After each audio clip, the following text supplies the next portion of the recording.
Picture yourself on the banks of the Nile, where ancient ruins whisper secrets of a forgotten world, until a scream pierces the night, pulling Hercule Poirot into a mystery of a lost temple and a deadly curse. Chapter 1. The Call to Cairo. The sun blazes over the bustling streets of Cairo, where the air hums with the chatter of merchants and the scent of spices. Hercule Poirot, our meticulous Belgian detective, is savouring a rare moment of leisure at a riverside cafe, his moustache perfectly groomed as he sips a cooling mint tea. It's 1925, and Poirot has come to Egypt for a well-deserved break after a taxing case in London. His friend, Captain Arthur Hastings, sits across from him, fanning himself with a newspaper and marvelling at the pyramids in the distance. But peace, as always, eludes Poirot. A young boy darts through the crowd, delivering an urgent letter sealed with red wax. Poirot's eyes narrow as he breaks the sealets from Dr. Evelyn Harper, a renowned British archaeologist he met years ago in Paris. Her note is brief but alarming. Come to Luxor at once. The lost temple of the Nile has been found, and I fear for my life. Poirot's curiosity is piqued. A lost temple, a threat to life. His little grey cells spark to life, and he shares the letter with Hastings, who's already imagining ancient curses and mummies. Nonsense, mon ami, Poirot scoffs, folding the letter neatly. There are no curses, just human greed and secrets. Dr. Harper's reputation for uncovering Egypt's hidden treasures is unmatched, but her mention of danger suggests something sinister lurks amid the sands. Poirot decides they must leave for Luxor immediately, booking passage on a steamer down the Nile. As they pack, Hastings chatters about tales of pharaohs and tomb robbers, but Poirot's mind is elsewhere, piecing together why a scholar like Harper would sound so desperate. The steamer journey is a spectacle feluccas glide past, their sails catching the golden light, while the Nile's banks teem with palm trees and distant ruins. Poirot, dressed in a crisp linen suit despite the heat, observes his fellow passengers, a nervous American tourist, a French diplomat with shifty eyes, and a quiet Egyptian guide who seems to know more than he lets on. Hastings, ever sociable, tries to chat with them, but Poirot's focus is on the letter, rereading it for hidden clues. The phrase "lost temple" intrigues him. Rumors of a hidden shrine to an unknown deity have circulated among archaeologists for years, tied to legends of a cursed artifact. Could Harper have found it? In Luxor, they're met at the dock by a local guide, Ahmed, sent by Dr. Harper. His face is tense, his words clipped as he leads them to a dusty camp near the Valley of the Kings. The site is alive with workers hauling sand and cataloguing pottery shards, but an air of unease hangs over the tents. Dr. Harper greets them, her face pale despite the desert sun. She's a sharp woman in her 40s, her khaki attire stained with sand, but her eyes betray fear. Over tea in her tent, she explains, her team uncovered a hidden chamber beneath a known temple, believed to be the mythical lost temple of the Nile, dedicated to a forgotten goddess. Inside, they found a golden amulet inscribed with strange symbols, and then the accidents began. A worker fell from a scaffold, another vanished, and last night, a scream echoed from the dig site. Poirot listens intently, noting Harper's trembling hands. He asks to see the amulet, but she hesitates, saying it's locked in a safe for protection. Instead, she shows him a rubbing of the symbol's hieroglyphs, unlike any in standard records, hinting at a ritual tied to death. Hastings shivers, muttering about curses, but Poirot waves it off. "Madame, accidents are often made to look so," he says, his eyes gleaming. He requests a tour of the dig site, despite Harper's warnings of danger after dark. At the site, Poirot examines the chamber's entrance, a narrow tunnel carved into sandstone. He notices fresh tool marks, too precise for ancient work, and a faint scuff in the sander boot print. Not a worker's sandal, as night falls. Poirot stands by. The Nile, the temple's silhouette looming in the moonlight. Something is amiss, and it's not supernatural. Chapter 2. Into the temple's depths. The morning sun beats down on the Luxor dig site, casting sharp shadows across the sandstone ruins as Hercule Poirot prepares to explore the hidden chamber. Dr. Evelyn Harper calls the lost temple of the Nile. Dressed in a linen suit, his hat tilted against the glare, Poirot stands at the tunnel's entrance, his sharp eyes scanning the carved stone for clues. Captain Hastings, sweating in his khaki shirt, fidgets nearby, clutching a torch and muttering. About scorpions. Poirot's mission is clear. Investigate the chamber for evidence of sabotage, uncover the truth behind the accidents, and determine if the mysterious amulet is at the heart of the danger. The boot print he spotted last night nags at him, a sign of human interference, not ancient curses. "Come, Hastings," he says, his voice calm but resolute. The truth lies below, not in ghost stories. The tunnel is narrow, its walls etched with faded hieroglyphs that shimmer in the torchlight. Ahmed, the local guide, leads the way, his silence heavy with unease. The air grows cooler as they descend, the scent of dust and stone thick around them. Poirot notes the tunnel's construction too smooth in places, as if recently reinforced. At the chamber's entrance, a heavy slab has been propped open, revealing a cavernous space lit by flickering lanterns. The walls are adorned with carvings of a goddess, her eyes wide and haunting, holding a serpent and a star. Dr. Harper's team is already at work, cataloguing artifacts, but Poirot senses tension in their hurried movements. He asks Ahmed about the workers, learning that one, a young man named Karim, has been acting strangely, often lingering near the chamber after hours. Poirot examines the chamber, his torch sweeping over the stone floor. He finds a pile of disturbed sand near a cracked altar where the amulet was discovered. Kneeling, he sifts through the grains, uncovering a small, broken tula, modern chisel, not an ancient relic. Its edge is stained with a faint, oily residue, unlike the desert dust. Poirot pockets it, suspecting it was used to tamper with the site. Hastings, peering at the goddess carvings, points out a symbol resembling the amulet's rubbing a coiled serpent around a star. Could it mean something dangerous? He asks. Poirot nods thoughtfully. Symbols, mon ami, are often masks for human intent. Dr. Harper joins them, her face drawn as she describes the accidents, the scaffold collapse, the vanished worker, and the scream in the night. Poirot asks about Karim, and she admits he's been unreliable, often missing shifts. He requests to speak with him, but Ahmed interrupts, saying Karim hasn't shown up today. Poirot's suspicions deepen. Karim's absence is too convenient. He inspects the altar, noticing faint scratches around its base, as if someone pried it open recently. Using a pocket knife, he probes the cracks, dislodging a small, hidden compartment.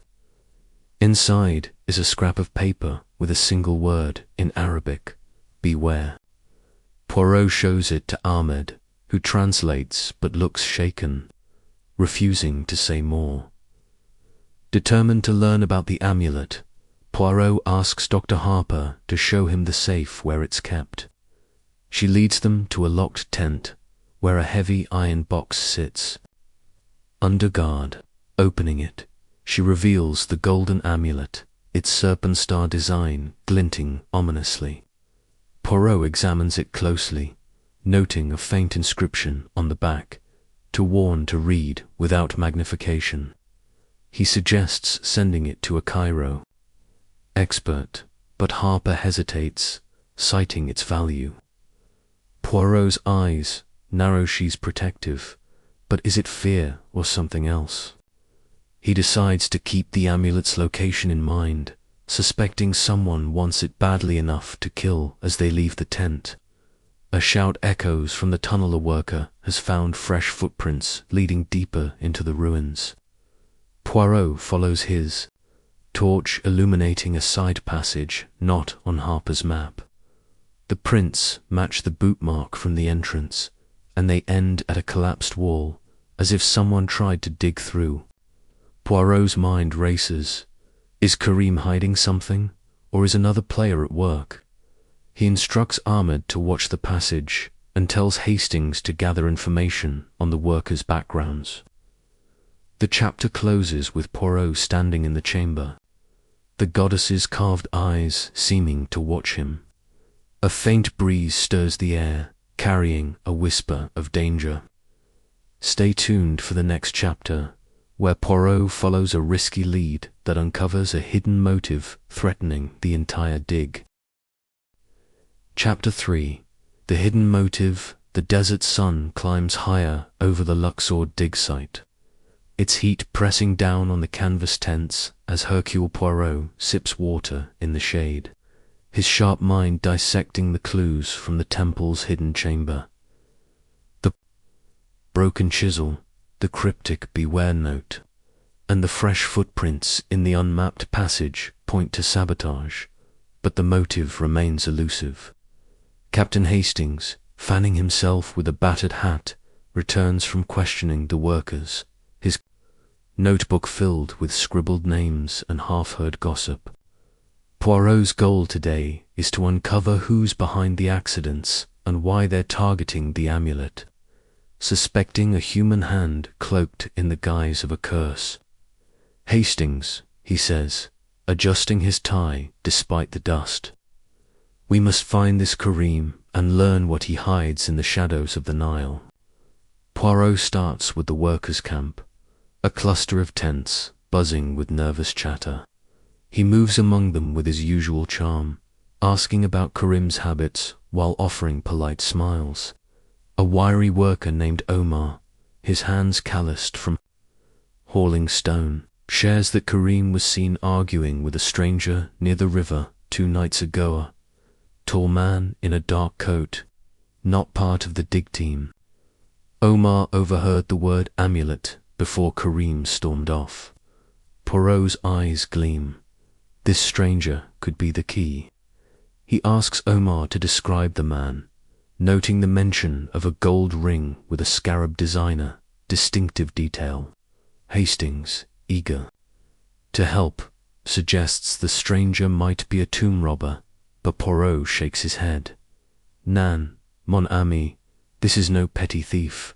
The prize is specific. Determined to track Karim, Poirot visits the local market in Luxor, where workers often go for supplies.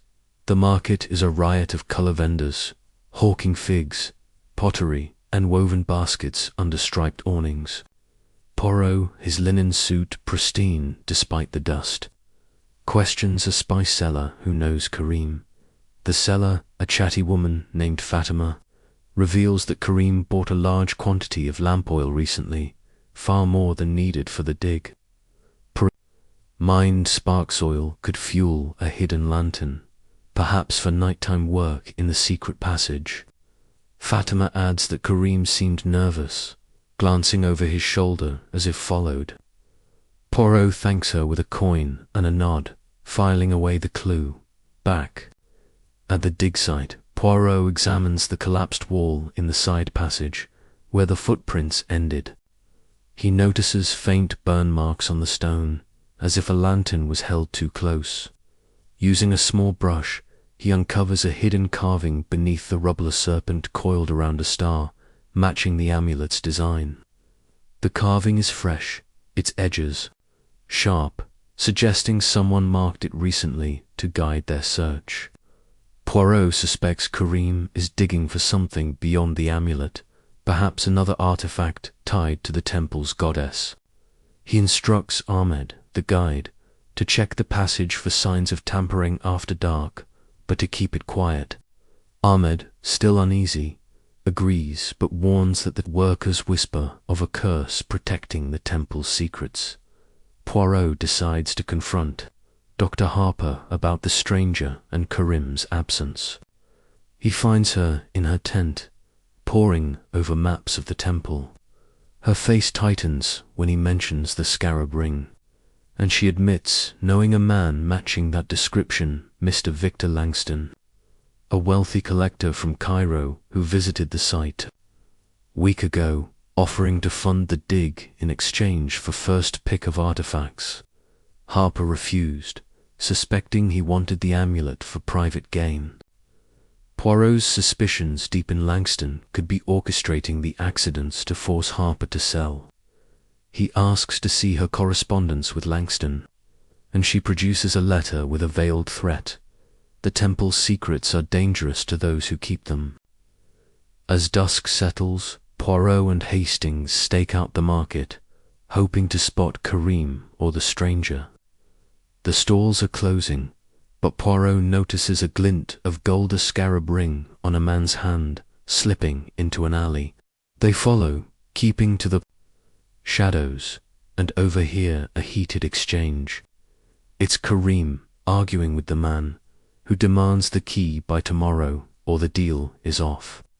Before Poirot can intervene, a cart overturns nearby, scattering crates and drawing a crowd. The men vanish in the chaos, leaving Poirot with a new clue. The key, is it literal, or a code for the amulet? The chapter closes with Poirot standing by the Nile, the river's dark waters reflecting the stars. The burn marks, the carving, and the stranger's ring swirl in his mind, pointing to a plot deeper than he imagined. Hastings, he murmurs. We are close, but the Nile guards its secrets well. Stay tuned for the next chapter, where a nighttime search reveals a dangerous discovery that brings Poirot closer to the temple's. Chapter 4. The nighttime search. The moon hangs low over the Luxor dig site, casting a silvery glow across the sands as Hercule Poirot prepares for a daring nighttime investigation of the temple's hidden passage. The desert air is cool, a stark contrast to the day's blistering heat, and Poirot, dressed in a dark cloak over his usual immaculate suit, grips a small torch with steady hands. Captain Hastings, nervous but loyal, stands beside him, clutching a notebook and a makeshift club fashioned from a tent pole. Poirot's mind buzzes with the day's clues: the scarab-ringed stranger, Karim's secret meeting, the cryptic key, and the fresh serpent star carving. He's certain the passage holds answers to the sabotage plaguing Dr. Harper's dig, and tonight he aims to catch the culprit or their traces in the act. Hastings, he whispers, his eyes gleaming. We tread lightly, for the Nile's secrets do not yield easily. The dig site is eerily quiet, the workers' tents dark and the lanterns doused. Poirot and Hastings slip past the main entrance, heading for the side passage where the footprints vanished. Ahmed, the guide, was instructed to watch the area, but Poirot finds no sign of him, only a faint smudge of lamp oil on the sand, a clue someone's been here recently. The passage is narrow, its walls rough with ancient chisel marks, and the air grows heavy with the scent of stone and something sharper, like burnt resin. Poirot's torch sweeps the floor, revealing more footprints, fresh and deliberate, leading to the collapsed wall. He kneels, noting scuff marks and a faint scratch on the stone, as if someone tried to pry it loose. This is no accident, he murmurs, his fingers tracing the marks. Someone seeks what lies beyond. Hastings, clutching his club, points out a small pile of debris, broken pottery, and a discarded rope, knotted tightly as if used to haul something heavy. Poirot examines the rope, finding it coated with a fine layer of dust mixed with oil, matching the lamp oil from the market. His mind races. Karim's purchase of oil, the stranger's demand for the key. This passage is their target. He pushes against the collapsed wall, testing its stability, and hears a faint, hollow echo. "Hastings, help me," he says. And together they shift a loose stone, revealing a narrow gap leading to a hidden chamber. The air inside is stale, and Poirot's torch catches glints of gold on the wall's carvings of the serpent star goddess. Her eyes painted with vivid lapis lazuli. The chamber is small, its floor littered with sand and fragments of ancient pottery. At its center stands a stone pedestal, its surface scarred with fresh tool marks. Poirot's heart quickens. This is where something was taken, perhaps the key the stranger mentioned. He finds a small, broken clasp, bronze and etched with hieroglyphs, suggesting a box or relic was pried open. Nearby, a faint trail of oil leads to a corner, where Poirot uncovers a hidden niche containing a single papyrus scroll, its edges crumbling but intact. The scroll is covered in dense hieroglyphs, and Poirot, no expert in ancient languages, recognizes the serpent star symbol. He pockets it carefully, knowing Dr. Harper or a Cairo scholar must translate it as they prepare to leave. A low, scraping sound echoes from the passage. Poirot douses his torch, pulling Hastings behind the pedestal. Footsteps approach, slow and cautious, accompanied by the flicker of a lantern. A figure enters Karim, his face tense, carrying a small sack and a crowbar. He scans the chamber, muttering in Arabic, his words laced with fear. Poirot catches the key and Langston, confirming the collector's involvement. Before Poirot can act, a second figure appears to the man with the scarab ring, Victor Langston, his dark coat blending with the shadows. "You're late," Langston hisses, his voice cold. "The key, where is it?" Karim, trembling, insists it's gone, stolen from the pedestal. Langston's rage flares, and he grabs Karim's collar, threatening to end this now. Poirot steps forward, his voice cutting through the tension like a blade. "Monsieur Langston, Monsieur Karim, I believe you have much to explain." The men freeze, Langston's hand dropping to a concealed knife. Hastings, brandishing his club, steps up, but Poirot raises a hand, his calm unshaken. "The key you seek is no longer here, but I have questions about your activities."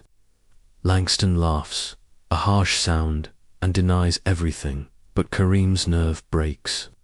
He blurts that Langston hired him to find a second artifactor, golden key tied to the amulet. Chapter 5. The scroll's secret. The dawn light filters through the canvas of Dr. Harper's command tent at the Luxor dig site, painting the air with a golden haze as Hercule Poirot sits at a cluttered table, the ancient papyrus scroll carefully unrolled before him. His linen suit is slightly rumpled from the night's scuffle, but his eyes are sharp, fixed on the faded hieroglyphs that might hold the key to the temple's deadly mystery. Captain Hastings, nursing a bruised arm from tackling Victor Langston, hovers nearby, sipping lukewarm tea and casting wary glances at the tent's entrance. Poirot's focus is on decoding the scroll's message, suspecting it reveals the purpose of the missing golden key and the motive behind Langston's sabotage. With Karim still at large and Langston under guard by local authorities, Poirot knows time is short. "Hastings," he says, adjusting his tie, "the past speaks through this scroll, and we must listen carefully." Dr. Harper joins them, her face etched with exhaustion but eager to help. She's brought a reference book on rare hieroglyphs, her expertise vital for translation. Poirot shows her the scroll, pointing out the serpent star symbol that matches the amulet. Harper's eyes widen as she deciphers the text, her voice low with awe. The scroll describes a ritual to a forgotten goddess, Sekhmet Neith, a deity of war and protection. It tells of a golden key that unlocks a hidden vault within the temple, said to contain a sacred relic, a vial of eternal flame that grants power over life and death. Harper pauses, her hands trembling. "This is no myth," she whispers. "The key and vault are real, and someone's after that relic." Poirot's mind races. The key's value explains Langston's desperation, but Karim's role remains unclear. To confirm the scroll's authenticity, Poirot examines the broken clasp found in the hidden chamber. It's bronze etched with the same. He notices a faint residue on its edge, a sticky substance smelling faintly of Moran, ancient preservative, perhaps used to seal the vault. He asks Harper about the temple's unexplored sections, and she admits the dig team avoided a lower chamber due to unstable walls. Poirot suspects the vault lies there, and the key still missing is the final piece. He instructs Hastings to check with the guards holding Langston, hoping to extract more about Karim's whereabouts. Hastings returns with news. Langston refuses to talk, but a guard overheard him muttering about a buyer in Cairo waiting for the relic. Poirot decides to visit the lower chamber, despite Harper's warnings of structural risks. Armed with torches and a rope, he and Hastings descend into the temple's depths, the air growing thick with dust and the weight of centuries. The lower chamber is vast, its walls covered in murals of Sekhmet Neith, wielding a flaming vial. Poirot spots a sealed stone door, its edges carved with the serpent star symbol, but no keyhole, a circular indentation, as if the key is a medallion. He examines the door, finding fresh scratches, suggesting someone tried to force it open. Nearby, he uncovers a hidden alcove containing a single sandal, its sole stained with myrrh residue. "Karim was here," Poirot murmurs, but he did not succeed. Back at the camp, Poirot questions Ahmed, the guide, about Karim's connections. Ahmed, hesitant, reveals Karim has a cousin, Layla, who works as a scribe in Cairo and often visits Luxor. She was seen near the dig site days ago, carrying a satchel. Poirot's suspicions flare. Layla could be the buyer or an accomplice. He sends a telegram to a Cairo contact, Inspector Khalil, asking for information on Layla and any black market artifact deals. Meanwhile, he analyzes the myrrh residue with Harper's equipment, confirming it's an ancient compound used in rituals, likely to protect the vault's contents. The relic's power may be symbolic, but its value is real, driving greed and betrayal. As night falls, Poirot sits by the Nile, the scroll's translation etched in his mind. The eternal flame sounds fantastical, but he suspects it's a rare chemical or gem coveted by collectors like Langston. He plans to set a trap, using the amulet as bait to lure Karim or Layla. The chapter closes with Poirot watching the river's dark waters, the temple's silhouette looming in the distance. A faint cry echoes from the dig site, chilling Hastings but sharpening Poirot's resolve. The game grows dangerous, mon ami, he says, but the truth is near. Stay tuned for the next chapter, where Poirot's trap reveals a shocking betrayal that brings the mystery closer to its deadly heart. Chapter 6. The Amulet's Trap, the stars glitter above the Luxor dig site, their light barely piercing the heavy darkness as Hercule Poirot orchestrates a daring plan to catch the elusive Karim or his cousin Layla, who he suspects are after the golden key to the temple's hidden vault. Inside Dr. Harper's command tent, Poirot sits at a folding table, the golden amulet glinting under a lantern's glow, its serpent star design a silent lure. Captain Hastings, pacing nervously, checks his watch, his face taut with anticipation. Poirot's strategy is precise. Spread word through the workers that the amulet will be moved to a secure tent tonight, hoping to draw the culprit into the open. The scroll's revelation of the eternal flame relic has raised the stakes, and Poirot's little grey cells are working overtime to unmask the saboteur before they strike again.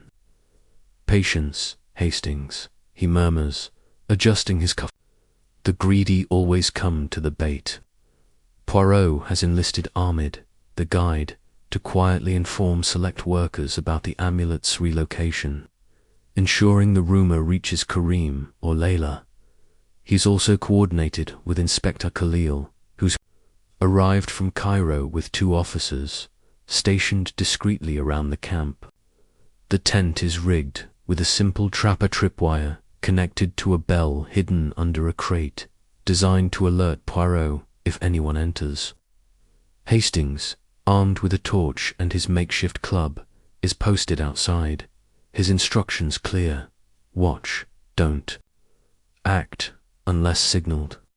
Poirot examines the amulet again, noting its weight and the faint wear on its inscription, wondering if it doubles as the key itself. He's placed a replica in the safe, keeping the real amulet in his pocket for safety. As midnight approaches, the camp is silent, the workers asleep or too spooked to linger. Poirot sits in the shadows, his eyes fixed on the tent's entrance, his ears tuned to every sound: the rustle of palm fronds, the distant lap of the Nile. Hours pass, and Hastings, shivering in the cool night air, begins to doubt the plan. Then a faint jingle, the tripwire's bell. Poirot's hand tightens on his cane, and he signals Hastings to stay low. A figure slips into the tent, moving with practiced stealth. The lantern's dim light reveals a woman's silhouette, her head wrapped in a scarf. Lala, Poirot guesses. She moves to the safe, her fingers deftly working a lockpick, unaware of Poirot watching from the corner. Before she can open the safe, a second figure enters Karim, his face slick with sweat, a small knife in his hand. "Layla, hurry," he hisses, glancing at the entrance. Poirot steps forward, his voice sharp and calm. "Mademoiselle, monsieur, the amulet is not yours to take." Layla gasps, dropping her lockpick, while Karim brandishes his knife, his eyes wild. Poirot raises a hand, undeterred. "Your buyer, Monsieur Langston, is in custody, and the key you seek is beyond your reach." Layla's composure cracks, and she accuses Karim of botching their plan. Karim, panicked, admits they were hired by Langston to steal the key, believing it unlocks a vault of priceless relics, not just the eternal flame. Poirot presses them, revealing the scroll's translation and the myrrh-stained sandal, tying them to the hidden chamber. Layla, defiant, confesses she's an amateur archaeologist, driven by a need to claim the temple's treasures before outsiders like Harper profit. Karim, her cousin, was her muscle, staging accidents to clear the site. The vanished worker, she admits, was paid to flee, but the scaffold collapse was a miscalculation that nearly killed someone. Poirot's eyes narrow greed, not a curse, fueled their crimes. He signals Inspector Khalil, who enters with officers, their lanterns flooding the tent. Karim drops his knife, but Layla makes a break for it, only to be caught outside by Hastings. Clumsy but effective tackle. With the pair in custody, Poirot examines Layla's satchel, finding a map of the temple marked with the vault's location and a list of black market contacts in Cairo. The map confirms that sealed door in the lower chamber as the vault's entrance, but the key remains missing. Poirot suspects it's still hidden in the temple, perhaps overlooked by Karim's hasty search. He instructs Khalil to interrogate Layla about the key's last known location and sends Hastings to fetch Dr. Harper for a dawn visit to the vault. The chapter closes with Poirot standing outside the tent, the amulet heavy in his pocket, the Nile's waters shimmering under the stars. The trap has sprung, but the relic's true power and danger remains locked away. Stay tuned for the next chapter, where Poirot ventures to the vault, uncovering a revelation that threatens to rewrite the temple's secrets. Chapter 7. The Vault's Threshold. The first rays of dawn bathe the Luxor dig site in a soft, golden light, but the air is thick with tension as Hercule Poirot prepares to descend into the temple's lower chamber, where the sealed vault of Sekhmet Neith awaits. His linen suit, though slightly creased from the previous night's confrontation, is immaculate, and his eyes burn with the focus of a man on the cusp of unraveling a deadly mystery. Captain Hastings, rubbing sleep from his eyes, follows closely, his notebook tucked under his arm, still buzzing with the excitement of capturing Layla and Karim, the amulet safely in Poirot's pocket, and the map found in Layla's satchel point to the vault as the heart of the temple's secrets, where the eternal flame relic and, possibly the missing golden key lies hidden. Poirot's mind churns with questions. What is the relic's true nature, and who else might be hunting it? Hastings, he says, his voice steady as he adjusts his hat. Today we open the past, but we must tread with care, for greed has many faces. Dr. Evelyn Harper meets them at the temple entrance, her face a mix of exhaustion and determination, clutching a satchel of tools and her reference book on hieroglyphs. Inspector Khalil, the Cairo officer, joins them with a small team, his presence ensuring security after last night's arrests. Poirot shares the map, pointing to the marked vault door in the lower chamber, its circular indentation suggesting the amulet itself might serve as the key. Harper's eyes widen. She hadn't considered the amulet's dual purpose, but she warns that the chamber's unstable walls could collapse under tampering. Poirot nods, undeterred, and requests her expertise to decipher any new inscriptions they might find. Ahmed, the guide, is conspicuously absent, and Poirot makes a mental note to investigate his sudden disappearance later. The descent into the lower chamber is slow, the air heavy with the scent of ancient stone and myrrh. The murals of Sekhmet Neith loom larger here, their vivid colours untouched by time, her serpent star symbol repeated in intricate patterns. Poirot's torch sweeps the sealed door, its stone surface etched with warnings in hieroglyphs. Those who disturb the flame invite her wrath. Harper translates, her voice trembling, but Poirot dismisses the curse as a deterrent for tomb robbers. He examines the circular indentation, perfectly sized for the amulet, and carefully places it inside. A faint click echoes, and the door trembles, dust cascading as it shifts slightly open. Hastings gasps, gripping his torch, while Halil men ready their ropes to pull it wider inside.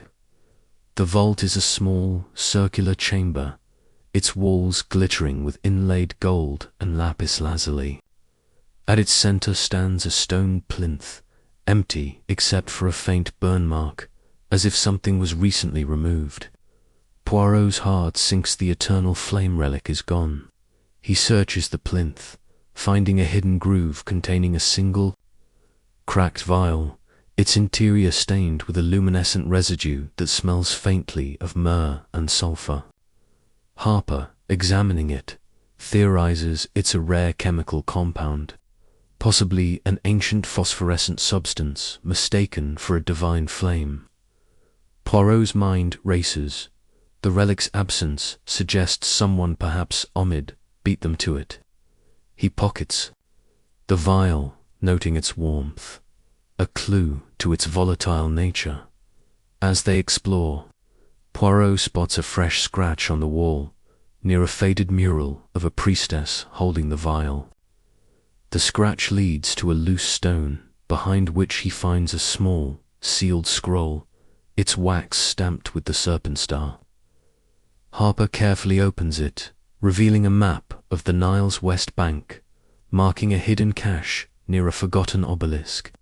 The scroll's text warns that the flame must remain hidden, or chaos will rise. Poirot suspects the relic was moved to this cache, possibly by Karim or Ahmed, to keep it from Langston's buyer. He questions Khalil about Ahmed's background, learning he has ties to a Cairo antiquities dealer, a detail that sharpens Poirot's suspicions. Back at the surface, Poirot organizes a plan. Khalil's men will guard the vault, while he and Hastings investigate the obelisk site. Harper insists on joining, her expertise vital for navigating the scroll's directions. Before they leave, a worker rushes in, reporting a sighting of Ahmed near the river, carrying a heavy sack. Poirot's eyes gleamer mode is the missing link. He instructs Khalil to detain him quietly, avoiding a public scene that could alert other conspirators. As they prepare to head out, Poirot examines the cracked vial again, its glow faint but unsettling. Could it be dangerous, or merely a symbol of power? The Chapter 8. The obelisk's shadow. The midday sun scorches the west bank of the Nile, its relentless heat shimmering over the sandy expanse as Hercule Poirot leads a small expedition toward the forgotten obelisk marked on the ancient scroll. His linen suit, though dusted with sand, remains impeccably tailored, and his sharp eyes scan the horizon, clutching the scroll's map tightly.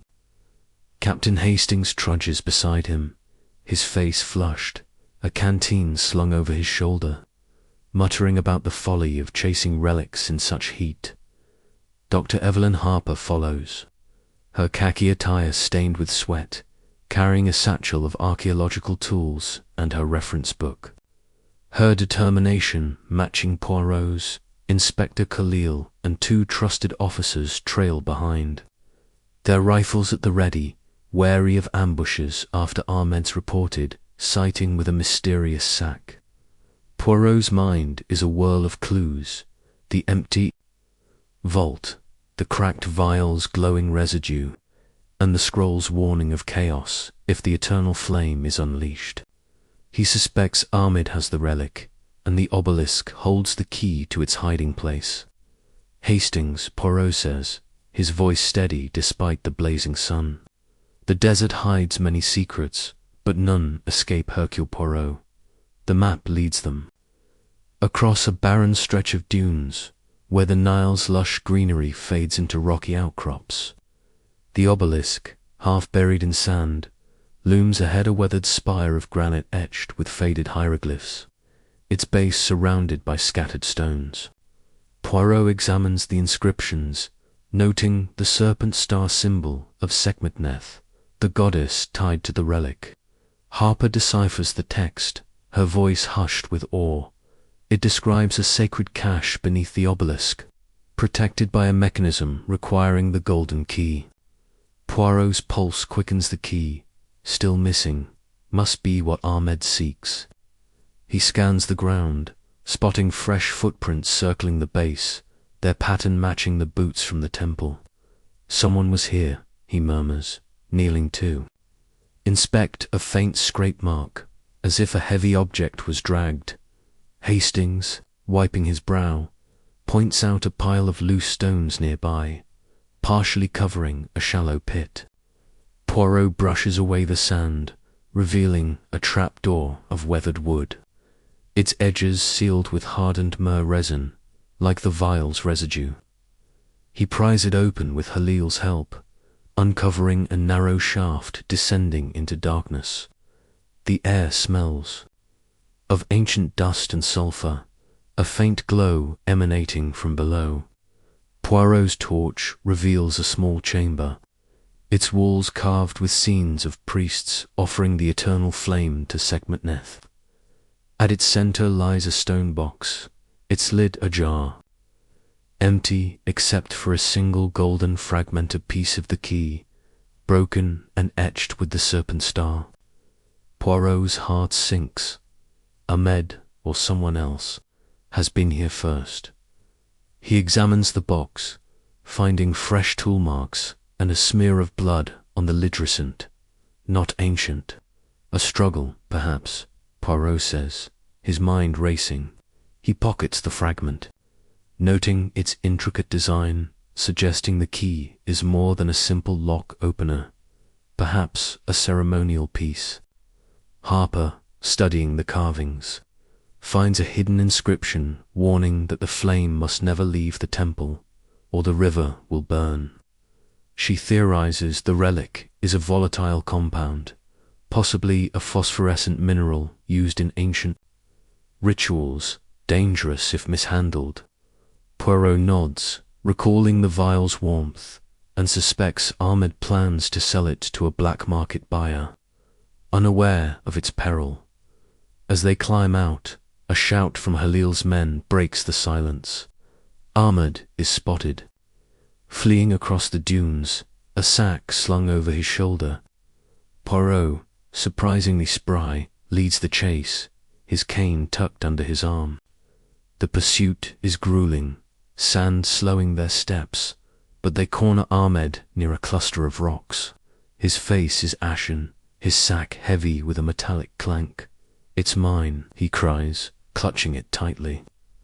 Poirot, calm but firm, demands he open it. Inside is the missing golden key, its serpent star design matching the fragment, and a sealed clay jar, glowing faintly through cracks. Ahmed confesses he stole the relic from the vault, intending to sell it to a Cairo dealer, but the key broke during his escape, forcing him to hide it here. He swears he acted alone, fearing Langston's wrath. Poirot's eyes narrow. Ahmed's story feels incomplete. He examines the jar, its glow unnerving, and hands it to Harper for safekeeping. Khalil binds Ahmed's hands, but as they prepare to return, a distant rumble shakes the ground. Sand shifts, revealing a hidden crevice near the obelisk, as if triggered by their presence. Poirot peers inside, spotting a glint of metal. A second box, unopened. He hesitates, wary of traps, but marks the spot for later. The chapter closes with Poirot standing by the obelisk, the golden key fragment in hand, the Nile's waters shimmering in the distance. Ahmed's capture is a victory, but the glowing jar and hidden crevice hint at deeper dangers. Stay tuned for the next chapter. Chapter 9. The Perilous Decision. The late afternoon sun casts a fiery glow across the west bank of the Nile, bathing the ancient obelisk in a golden haze as Hercule Poirot stands at the edge of the newly uncovered crevice, his sharp eyes fixed on the glinting metal box within. His linen suit, now dusted with fine sand, remains a testament to his unyielding composure. But the weight of the golden key fragment in his pocket and the glowing clay jar in Dr. Harper's satchel press heavily on his mind. Captain Hastings, wiping sweat from his brow, shifts nervously beside Inspector Khalil, whose officer's guard, Ahmed, now bound and sullen, his sack containing the golden key and the jar at their feet. the scrolls warning of chaos if the eternal flame leaves the temple echoes in Poirot's thoughts, and the blood-smeared stone box from the previous chamber suggests danger beyond mere theft. With the second box in the crevice beckoning, Poirot faces a critical choice: open it and risk triggering a trap, or leave it and let the relic's secrets slip away. "Hastings," he says, his voice low but resolute. "The Nile has guarded this truth for centuries, but today we must decide its fate." Poirot kneels by the crevice, his torch illuminating the box's intricate carvings, serpent star symbols intertwined with warnings of Sekhmet Neith's wrath. The box is heavy, its lid sealed with hardened myrrh resin, like the jar Ahmed carried. Dr. Harper, her hands steady despite her visible exhaustion, examines the carvings, noting they describe a final guardian, a mechanism to protect the relic from unworthy hands. She warns that opening the box could release a chemical trap, given the jar's volatile glow. Poirot, undeterred, compares the key fragment to the golden key from Ahmed's sack. The two pieces fit together, forming a complete medallion, its edges etched with tiny grooves that align with the box's lock. "This is no ordinary key," Poirot murmurs, suspecting it activates a complex mechanism. He instructs Halil's men to secure a rope around the box, pulling it carefully from the crevice to avoid disturbing the unstable sand.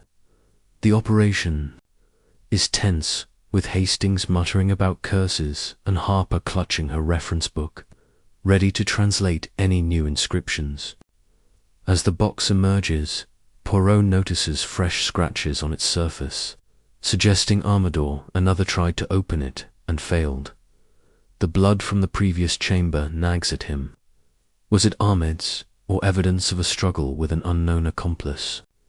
He examines the jar from Ahmed's sack, its faint glow pulsing through cracks, and detects a faint hissing sound, as if pressure is building inside. Harper, testing a tiny sample with a portable kit, confirms it contains a phosphorescent compound, mixed with sulfur potentially explosive if mishandled. Poirot decides to open the box, but not here. He directs the group to return to the dig site's command tent, where Harper's equipment can safely analyze the contents. The journey back is fraught, with Halil's men scanning the dunes for signs of pursuit, and Hastings jumping at every shadow, convinced the curse is watching. At the tent, Poirot places the box on a sturdy table, surrounded by lanterns and Harper's tools. He fits the golden key into the lock, its grooves clicking into place with a satisfying hum. The lid opens slowly, revealing a velvet-lined interior, holding a second clay jar, identical to Ahmed's but intact, its glow brighter and more ominous. A small papyrus note tucked beside it reads, in ancient script, "The flame burns for the worthy. The unworthy burn with it." Harper translates the note, her voice trembling as she explains that the eternal flame was likely a ceremonial compound used by priests to awe worshippers, but its volatility could ignite under heat or impact. Poirot's mind races. The relic's value lies not just in its rarity, but its danger a perfect prize for a reckless collector. He questions Ahmed, who slumped under guard, his defiance crumbling. Ahmed admits he planned to sell the first jar to a dealer in Cairo, but the second box was too heavy to move alone. He swears he worked for Langston, but Poirot suspects a third party, a mastermind pulling strings. The blood, Ahmed claims, was his own, cut during a frantic attempt to open the first box, but his shifty eyes suggest more. Poirot turns to Khalil, requesting a search of Ahmed's belongings for clues to the Cairo dealer. The officers find a crumpled letter in his tent, addressed to a Nasser, detailing a meeting at a Luxor in tonight to exchange the relic for a fortune. Poirot's suspicions Fleur could be the true orchestrator, using Langston and Ahmed as pawns. He plans to ambush the meeting, but first he secures the second jar in Harper's safe, warning her to handle it with care. As night falls, Poirot and Hastings prepare to stake out the inn, Halil's men ready to move on his signal. Poirot examines the golden key again, its weight heavy with history, and wonders if Nasser knows the relic's true power, or its peril. The chapter closes with Poirot standing outside the tent, the Nile's waters glinting under the moon. The second jar's glow haunting his thoughts. The obelisk secrets have led him to the brink of truth, but the meeting with Nasser promises danger. The flame burns brightly. Hastings, he says, his eyes sharp, but we must ensure it does not consume us. Stay tuned for the next chapter, where a tense ambush unveils the mastermind behind the temple's deadly plot. Chapter 10. The Mastermind Unmasked. The moon casts a pale glow over the narrow streets of Luxor, its light barely penetrating the shadows of the bustling inn where Hercule Poirot prepares to ambush the mysterious Nasser, the suspected mastermind. Behind the deadly plot surrounding the eternal flame relic, Poirot, his linen suit pristine despite the day's trials, stands in a darkened alley, his cane gripped tightly, his sharp eyes scanning the inn's entrance. Captain Hastings, his face taut with nervous energy, crouches beside him, clutching a torch and whispering about the dangers of confronting a black market dealer. Inspector Khalil and his two officers are positioned discreetly across the street, their rifles hidden beneath cloaks, ready to move on Poirot's signal. The golden key, the glowing jars, and the scroll's warnings weigh heavily on Poirot's mind. But the crumpled letter found in Ahmed's tent points to Nasser as the orchestrator of the temple's sabotage. With the volatile relic secured in Dr. Harper's safe, Poirot's goal is to unmask Nasser and end the threat before the flame falls into the wrong hands. Hastings, he murmurs, his voice steady as the Nile itself, tonight. We extinguish the greed that burns beneath this mystery. The inn is a lively chaos of clinking glasses, laughter, and the hum of Arabic and English voices, its courtyard, lit by flickering lanterns.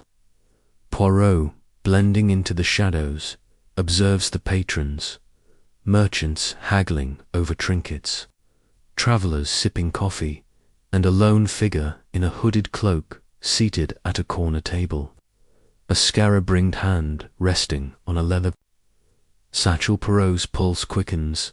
This must be Nasser. He signals Khalil to tighten the perimeter, ensuring no escape.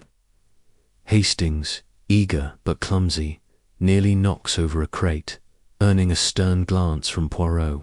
Silence, mon ami, he whispers, or we lose the advantage. Poirot slips into the inn, his movements fluid, and takes a seat near the hooded figure, ordering a mint tea to maintain his cover. His ears catch a low conversation. The figure is negotiating with a nervous waiter, mentioning a delivery expected tonight. Poirot's plan is simple but bold. Confront Nasser with the evidence, the key, the letter, and Ahmed's confession, while Halil's men block any retreat. He adjusts his tie, a subtle signal to Hastings, who moves to the courtyard's edge. As the waiter leaves, Poirot rises, his voice cutting through the din. Monsieur Nasser, I presume. The figure startles, the hood slipping to reveal a woman's face, Layla the scribe, her eyes blazing with defiance. Poirot's mind races. She wasn't the buyer, but the seller, orchestrating the entire scheme. Mademoiselle, he says, his tone icy, your game is over. The relic is safe, and your accomplices are in custody. Layla laughs, a sharp, bitter sound, and denies being NASA, claiming she's only a courier. Before Poirot can press further, a commotion erupts. A man bursts into the courtyard, shouting Layla's name. It's Ahmed, somehow freed from Hercule's custody, his face wild with panic. He accuses Layla of betraying him, revealing she posed as NASA to lure Langston and manipulate Kareem. Poirot's little grey cells spark. Layla, not Langston, was the mastermind, using her archaeological knowledge to locate the relic and stage the accidents to clear the dig site. She planned to sell the eternal flame to a foreign collector, using the glowing jar's mystique to inflate their value. The blood in the vault, Ahmed admits, was from a scuffle when he tried to double-cross her, demanding a larger share. Layla, cornered, pulls a small dagger from her satchel, but Hercule's men surge forward, disarming her in a swift struggle. Ahmed, realizing his fate, collapses, confessing everything. Layla hired him to steal the key and relic, promising riches, but her greed outstripped his. She staged the scream and the worker's disappearance, using the curse myth to scare off the team. The eternal flame, she believed, was a rare mineral worth millions, unaware of its volatility until Harper's analysis. Poirot produces the golden key, its serpent star glinting, and reveals the second jar's danger. "You sought power, mademoiselle," he says, "but you nearly unleashed destruction." With Layla and Ahmed bound, Poirot returns to the dig. Site to brief Dr. Harper. The jars are handed to a chemical expert for safe disposal, their glow confirmed as a phosphorescent compound, potent but not divine. Harper, shaken but grateful, vows to protect the temple's remaining artifacts, planning a proper excavation with tighter security. Poirot advises her to publish the scroll's findings, letting the truth dispel the curse myth. As they board a steamer back to Cairo, Hastings, ever romantic, muses about the goddess's wrath. Poirot smiles, adjusting his mustache. The only wrath, mon ami, is that of human ambition, now tamed by reason. The Nile glides past, its waters calm under the starlit sky. Poirot stands at the steamer's rail, the key in his pocket, a memento of a case solved through logic and courage. The temple's secrets are safe, the flame extinguished, and Sekhmet-Neth's legacy preserved. As the journey ends, Poirot turns to the camera with a call to action. If you've enjoyed this adventure, my friends, like and subscribe for more tales of mystery. Comment below what would you have done with the eternal flame. Stay curious, and we'll meet again. The chapter closes with the steamer fading into the night, Luxor's ruins a distant silhouette, and Poirot's mind already drifting to the next puzzle, his little grey cells ever restless.